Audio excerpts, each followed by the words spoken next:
I am Abdul Sabur Khan, online class, Samoshpur High School, Hoksha, Kustia. Welcome everybody. How are you? আজ ষষ্ঠ এবং সপ্তম শ্রেণীর voice sense নিয়ে আমি একটু আলোচনা করব। তোমরা জানো এই ভয়েস সেন্স তোমাদের একটা গুরুত্বপূর্ণ টপিকস। ভয়েস সেন্স তোমাদের ট্রান্সফরমেশন অফ সেন্টেন্সের অন্তর্গত একটি টপিকস। তিনটা সেন্টেন্স এখানে আমি হোয়াইট বোর্ডে লিখেছি। এই তিনটা আমি তোমাদের সংজ্ঞা সহ এই তিনটা সেন্টেন্সের উপরে কিছু কথা বলবো। ফার্স্ট যে সেন্টেন্সটা তোমরা দেখতে পাচ্ছ এটা প্রেজেন্ট ইনডিফিনাইট টেন্স। তোমরা নিশ্চয়ই জানো প্রেজেন্ট ইনডিফিনাইট টেন্সের ভার্ব দেখে প্রেজেন্ট ইনডিফিনাইট বোঝা যায়। এই দেখো এটা V1। তাহলে ভার্বের প্রেজেন্ট থাকলে প্রেজেন্ট ইনডিফিনাইট টেন্স হয়। তোমরা বলতে পারো যে প্রেজেন্ট ইনডিফিনাইট টেন্স কি? Present period of time, any work complete. Present পিরিয়ডে কোনো কাজ কমপ্লিট হলে সেটাকে প্রেজেন্ট ইনডিফিনাইট টেন্স বলে। ইউনিভার্সাল ট্রুথ, চিরসত্য বাক্য, present indefinite tense. Historical truth, ঐতিহাসিক সত্য, যেমন Bangladesh became independent 1971, present indefinite tense. Habitual work, present indefinite tense. এইভাবে প্রেজেন্ট ইনডিফিনাইট টেন্স তোমাদেরকে চিনতে হবে। এবং এরপরে তোমাদেরকে প্রেজেন্ট ইনডিফিনাইট টেন্সের সংজ্ঞা জানলে তোমরা জানো যে প্রত্যেক সেন্টেন্সেরই একটা স্ট্রাকচার আছে এবং সেই স্ট্রাকচারের জন্য প্রথমে তোমাদের কি করতে হয়? প্রথমে তোমাদের সাবজেক্ট নির্ণয় করতে হয়। কারণ কি? Because without subject and object no maintain any tense. Subject আর অবজেক্ট মেনটেন না করলে কোনো টেন্স হয় না। So at first select subject, subject verb object. Subject in case third person singular number হলে এস বাই এস যুক্ত হয়। এটাও প্রেজেন্ট ইনডিফিনাইট টেন্সের জন্য প্রযোজ্য। সুতরাং তোমাদেরকে প্রেজেন্ট ইনডিফিনাইট টেন্সটা চিনে এই টেন্সের জন্য প্যাসিভ ভয়েসে কি করণীয় সেটা এখন আমি তোমাদেরকে জানাবো। যেমন প্রেজেন্ট ইনডিফিনাইট টেন্স, প্রথমে আমি তোমাদের বলবো যে ভয়েস চেঞ্জ করতে গেলে তোমাদের কি জানা লাগে। এক নাম্বারে তোমাদের জানতে হয় যে অবজেক্টকে সাবজেক্ট। তাহলে অবজেক্টকে সাবজেক্ট, অবজেক্ট কোনটা খেয়াল করো, এটা অবজেক্ট। তাহলে আমরা একটা লিখবো এবং সেটা এখানে প্রয়োগ করব। নাম্বার 1, অবজেক্টকে সাবজেক্ট, দেম এর সাবজেক্ট দে। এবার 2 নম্বর আমরা যাব। 2 নম্বর সূত্রটা আমরা কি পাচ্ছি? 2 নম্বর সূত্রটা আমরা পাচ্ছি সেন্টেন্সটা ভালো করে পড়ো। যেটা আমি বলেছি যে এই সেন্টেন্সটা কোন টেন্সে আছে, তাহলে এটা প্রেজেন্ট ইনডিফিনাইট টেন্সে আছে। প্রেজেন্ট ইনডিফিনাইট টেন্স এর জন্য একটা টু বি ভার্ব আছে প্যাসিভ ভয়েসে। তাহলে টেন্স মতে টু বি ভার্ব, টেন্স মতে টু বি ভার্ব। এখন টেন্স না চিনলে তো তুমি টু বি ভার্ব দিতে পারবে না। টেন্স মতে, তাহলে টেন্সটা চিনতে হবে, সেই মোতাবেক একটা টু বি ভার্ব দিতে হবে। এখন টেন্স মতে প্রেজেন্ট ইনডিফিনাইট টেন্সে অ্যাক্টিভে ডু বা ডাজ, আর প্যাসিভ করতে গেলে এম ইজ আর। দের পরে দেখো কি হবে, দে আর। তাহলে এইটা আমরা প্রথম ব্যবহার করেছি, এটা আমরা দ্বিতীয় ব্যবহার করেছি। এবার আমরা তৃতীয় নম্বর সূত্রে যাব। মূল ভার্বটির V3 বা পাস্ট পার্টিসিপল। এবার মূল ভার্ব কোনটা? এবার দেখো এইটা মূল ভার্ব আছে, এর পাস্ট পার্টিসিপল কি? সি, সা, সিন। এবার 4 নম্বর সূত্রে আসো। 4 নম্বর সূত্রে তোমাদের নিয়ম অনুযায়ী একটা প্রিপোজিশন দেওয়া লাগে। সেক্ষেত্রে বাই হয়, টু হয়, ফর হয়, এট হয় ইত্যাদি। তাহলে আমরা লিখলাম নিয়ম অনুযায়ী একটা প্রিপোজিশন বাই, সিন বাই। এবার আমাদের 5 নম্বর সূত্রে যেতে হবে। 5 নম্বর সূত্র কি দেওয়া আছে দেখো, সাবজেক্টের অবজেক্ট। সাবজেক্ট কোনটা দেখো, সাবজেক্ট এর অবজেক্ট। এখন সাবজেক্ট আয়ের অবজেক্ট কি? মি। আমি তোমাদের 3টা ভার্ব একই রকম দিয়েছি এই জন্য যাতে তিনটা ইনডিফিনাইট টেন্সই তোমরা চিনতে পারো। এটা প্রেজেন্ট ইনডিফিনাইট, এটা সি থেকে স হয়েছে, এটা পাস্ট ইনডিফিনাইট, এটা উইল সি, এটা ফিউচার ইনডিফিনাইট। ছোট বন্ধুরা তোমরা বুঝতে পারছো আমার কথা? Present indefinite, past indefinite, future indefinite. তোমরা জানো যে প্রত্যেক টেন্সেরই স্ট্রাকচারে সাবজেক্ট এবং অবজেক্ট দিতে হয়, মাঝে যে ভার্বটা থাকে সেই ভার্বটা দেখেই চিনতে হয় যে এটা কোন টেন্স। এবং তোমাদের এখানে 5টা সূত্র দেওয়া আছে, ভয়েস চেঞ্জ করতে গেলে এই 5টা সূত্র তোমাদেরকে অবশ্যই জানতে হবে। তাহলে আমরা সূত্রগুলো আবার মুখে মুখে জেনে নিই। 1 নম্বর সূত্র কি? প্যাসিভ করতে গেলে তোমাকে অবজেক্টকে সাবজেক্ট করতে হবে। দেখো আমি অবজেক্টকে সাবজেক্ট করেছি এবং টেন্স মতে, যেহেতু তোমাদেরকে টেন্স চিনানো হয়েছে, টেন্স মতে টু বি ভার্ব দিয়েছো। আর এরপরে মূল ভার্ব কোনটা? এই দেখো মূল ভার্বের নিচে ভি লেখা আছে। মূল ভার্বের পাস্ট পার্টিসিপল, অর্থাৎ ভার্বটা 3 নম্বর রূপে লিখতে হবে। তো V3 দিয়ে লেখা হয়েছে সি, স, সিন। 6-7 এর স্টুডেন্টদেরকে আমরা স্কুল শুরু থেকেই ভার্বের লিস্ট শেখানো হয়েছে। প্রতিদিন তোমাদেরকে 10-15টা করে ভার্ব দেওয়া হয়েছিল। এই সেই ভার্ব, সেখান থেকেই তোমরা লিস্ট থেকেই প্রেজেন্ট, পাস্ট এবং পার্টিসিপল চিনবে। এবং 4 নম্বরে দেখো লেখা আছে একটা প্রিপজিশন বাই, এরপরে সাবজেক্টের অবজেক্ট। এখন বলতে পারো সাবজেক্টের অবজেক্ট কিভাবে হয়? যেমন আই থাকলে মি হয়, হি থাকলে হিম, দে থাকলে দেম, উই থাকলে আস, সি থাকলে হার। এইভাবে সাবজেক্টকে অবজেক্ট এবং অবজেক্টকে সাবজেক্ট করতে হয়। এখন পরবর্তী সেন্টেন্স দেখো কোশ্চেন নাম্বার 2-তে দেওয়া আছে। এই সেন্টেন্সের সাথে একটা পার্থক্য, শুধুমাত্র পার্থক্য কিসে? দেখো পার্থক্য একটাই, সি থেকে স। আমি বলেছি যে প্রতিটা টেন্সের স্ট্রাকচারে সাবজেক্ট এবং অবজেক্টটা আছে।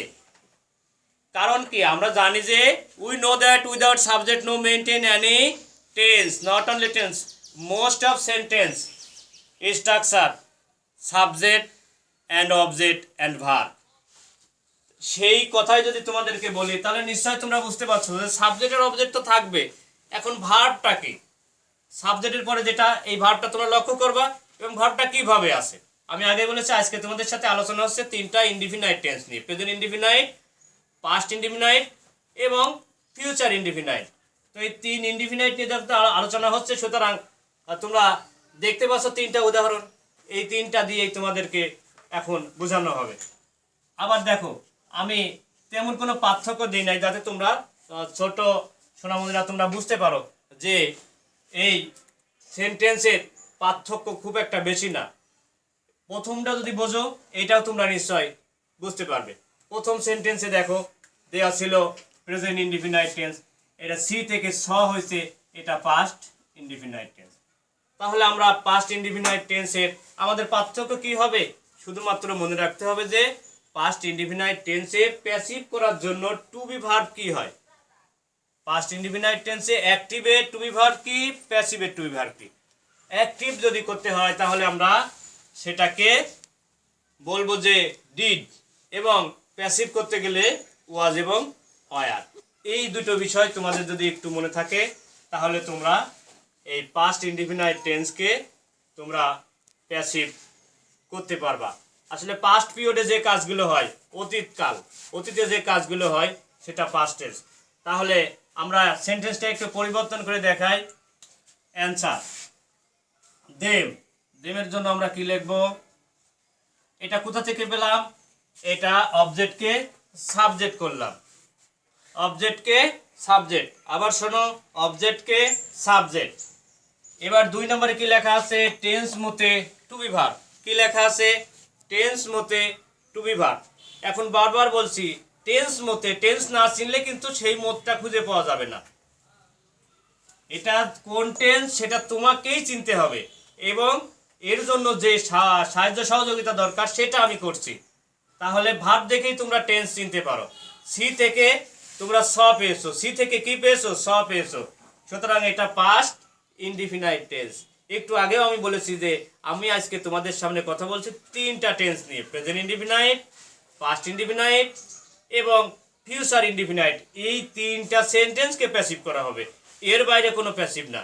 এই তিনটা সেন্টেন্স, এই তিনটা সেন্টেন্সের জন্য তোমাদের যে সাহায্য দরকার সেই সাহায্যটুকু আমি তোমাদেরকে এই ভিডিওর মাধ্যমে তোমাদের দেখানোর চেষ্টা করছি। এখন আমরা অবজেক্টকে সাবজেক্ট করে কি দেখতে পেয়েছি? টেন্স মতে টু বি ভার্ব। তাহলে পাস্ট ইনডিফিনাইট টেন্সের জন্য আমাদের একটা টু বি ভার্ব নিতে হবে, দে ওয়ার। এবার মূল ভার্ব কি আছে দেখো, 3 নম্বর সূত্র, মূল ভার্বের পাস্ট পার্টিসিপল। দেখো সি স সিন। এখন 4 নম্বরে কি লেখা আছে? নিয়ম অনুযায়ী বাই অথবা প্রিপজিশন, সেটা বলতে পারো। এবার সাবজেক্ট কি আছে? আই। আয়ের অবজেক্ট কি? মি। ছোট বন্ধুরা তোমরা বুঝতে পেরেছো? ক্লাস 6 এবং 7 স্টুডেন্টদেরকে বারবার বলছি তোমরা এটা দেখো, এটা দেখলে তোমরা নিশ্চয় বুঝতে পারবে যে এই তিনটা টেন্সের প্যাসিভ কিভাবে তোমাদেরকে করতে হবে। তোমাদের বড় যারা আছে তাদেরকে বলবা যে 6 এবং 7, 8, 9, 10 এদের জন্য আলাদা আলাদা করে ক্লাস দেওয়া হচ্ছে এবং স্যারেরা বলে দিচ্ছে, লিখে দিচ্ছে, সেগুলো তোমরা নোট করবে। কোশ্চেন নাম্বার 3,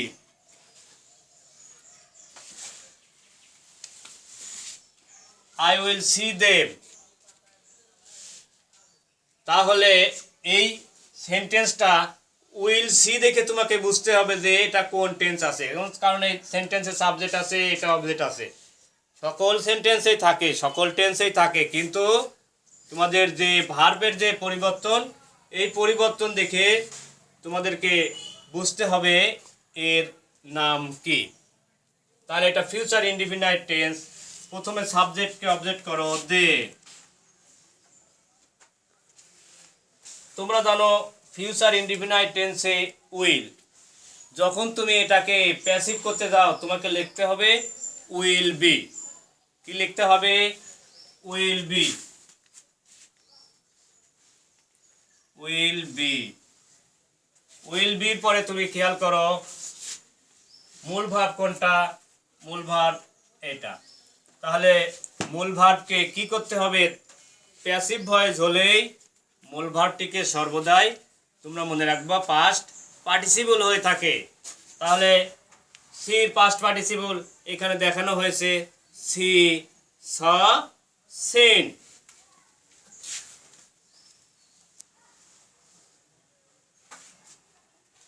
চার নম্বর সূত্রটা দেখো, একটা প্রিপজিশন, নিয়ম অনুযায়ী একটা প্রিপজিশন দাও।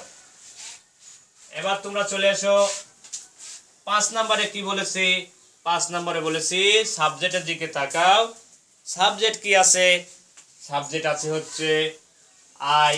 সুতরাং আইয়ের অবজেক্ট কি হবে? আইয়ের অবজেক্ট মি।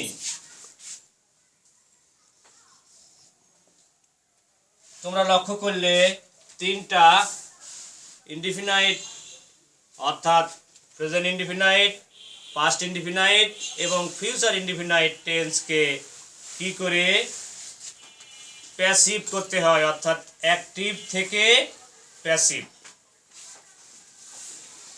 তোমরা যদি বাড়িতে এই সূত্রগুলো দেখো বা এই কথাগুলো শোনো বা বারবার যদি ভিডিওটা দেখে দেখে কখন কি বলেছে, কোন পরিবর্তন কখন করতে হয়, তাহলে অতি সহজেই তোমরা এই তিনটা সেন্টেন্সকে প্যাসিভ করতে পারবে। আর তোমাদেরকে মুখস্থ করতে হবে কোনটা? যে প্যাসিভ করতে গেলে যে টু বি ভার্বের একটা লিস্ট আছে, অ্যাক্টিভ থেকে প্যাসিভের জন্য টু বি ভার্বের একটা লিস্ট আছে, সেই লিস্টটা তোমরা বাড়িতে বসে দেখবে এবং তোমরা দেখবা যে ভার্বের লিস্ট আছে, এই ভার্বের লিস্টটাও দেখবা, প্রেজেন্ট, পাস্ট এবং পার্টিসিপল কিভাবে লেখা আছে এবং তার বানান সহ তোমরা সুন্দর করে দেখবে। দেখলেই তোমরা অ্যাক্টিভ থেকে প্যাসিভ ভয়েস অতি সহজেই করতে পারবে। এটা তেমন জটিল কোনো বিষয় নয়। বারবারই বলছি যে কথাগুলো বলা হয়েছে, এই মূল্যবান কথাগুলো তোমরা যদি মনে রাখো এবং পরবর্তীতে তোমরা বাড়ি বসে এই জাতীয় সেন্টেন্স যদি প্র্যাকটিস করো, তাহলে এই 3টা টেন্স থেকে প্যাসিভ আসলে তোমাদের আর কোনো সমস্যা থাকবে না। কারণ তোমাদেরকে ট্রান্সফরমেশন অফ সেন্টেন্সে অ্যাক্টিভ এবং প্যাসিভ ইনক্লুড করা আছে, সুতরাং এটা তোমাদেরকে করতেই হবে। যাই হোক, অনেক কথাই তোমাদেরকে বলা হলো। আশা করি তোমরা নিশ্চয় আমার কথা বুঝতে পেরেছো। তো আমি এই কথা বলেই আমি মোহাম্মদ আব্দুস সবুর, তোমাদের সমসপুর হাই স্কুলের ইংলিশ টিচার। তোমরা জানো যে আমরা বিগত কয়েকটা মাস যাবৎ এই অনলাইন ক্লাসের মাধ্যমে তোমাদের বাড়িতে আমরা ক্লাসটাকে পৌঁছে দিচ্ছি। তো করোনা ভাইরাসের কারণে তোমরা সবাই বাড়িতে আসো, তো বাড়ি শুধু বসে থাকলেই হবে না, তোমাদেরকে একটু অনলাইন ক্লাসে কি দেওয়া হচ্ছে সেগুলো তোমরা মন দিয়ে দেখো এবং সেই ভিডিওগুলো তোমরা যদি বারবার দেখো, তাহলে নিশ্চয় তোমরা তোমাদের যে সমস্ত জটিল সমস্যাগুলো আছে, বিশেষ করে ইংরাজি গ্রামারে বা ইংরাজি প্রথম পত্রে, তোমরা নিশ্চয় এটা করতে পারবে। তোমাদের যদি এই ক্লাস নিয়ে কোনো মন্তব্য থাকে বা কোনো কথা থাকে বা কোনো প্রশ্ন থাকে, তাহলে তোমরা নিশ্চয় আমার ফোন নাম্বার তোমাদের অনেকের কাছেই আছে, তোমরা সেই নাম্বারে ফোন করে বলতে পারো যে স্যার এই বিষয়টা আমি বুঝতে পারি নাই, আমাকে একটু বুঝাই দেন। নিশ্চয় আমি চেষ্টা করব তোমাদের প্রশ্নের উত্তর দেওয়ার। এই কথা বলেই আমি আব্দুস সবুর তোমাদের কাছ থেকে বিদায় নিচ্ছি। দেখা হবে পরবর্তী অনলাইন ক্লাসে। খোদা হাফেজ।